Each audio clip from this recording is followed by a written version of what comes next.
एक बार एक कॉलेज में चार दोस्त पढ़ते थे। चारों एक ही क्लास में थे, इसलिए इनके बीच में दोस्ती काफ़ी गहरी थी। एक दिन कॉलेज में अनाउंसमेंट की गई कि कुछ दिन बाद आपका एग्ज़ाम लिया जाएगा। लेकिन ये बात ये चारों दोस्त भूल गए और एग्ज़ाम की एक रात पहले ये चारों दोस्त पार्टी के लिए बाहर चले गए। अगले दिन जब चारों दोस्त कॉलेज आए तो उन्होंने देखा कि एग्ज़ाम का टाइम ही ख़त्म हो चुका है।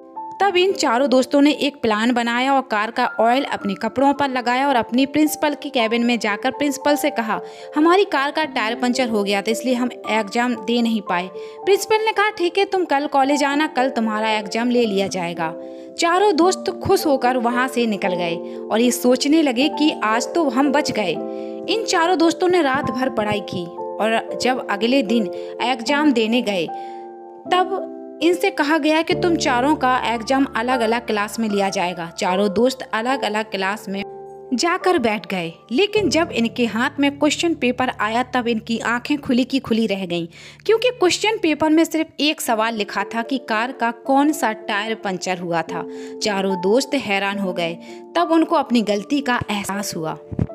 इस कहानी से हमें क्या सीख मिलती है कि हमें कभी झूठ नहीं बोलना चाहिए, क्योंकि अगर आप जिससे झूठ बोल रहे हो और उनको आपके झूठ के बारे में पता हो तो आप सिर्फ उसकी नज़रों में ही नहीं बल्कि अपनी नज़रों में भी बुरे और छोटे बन जाओगे। आप सबको मेरी यह मोटिवेशन स्टोरी कैसी लगी कमेंट में ज़रूर बताइए। इससे आप सबको क्या सीख मिली है यह भी ज़रूर बताइए। और झूठ बोलना अच्छी बात नहीं है, तो आज से ही झूठ बोलना बंद कर दीजिए, क्योंकि झूठ बोलने से कभी कोई सफलता नहीं मिलती। धन्यवाद। और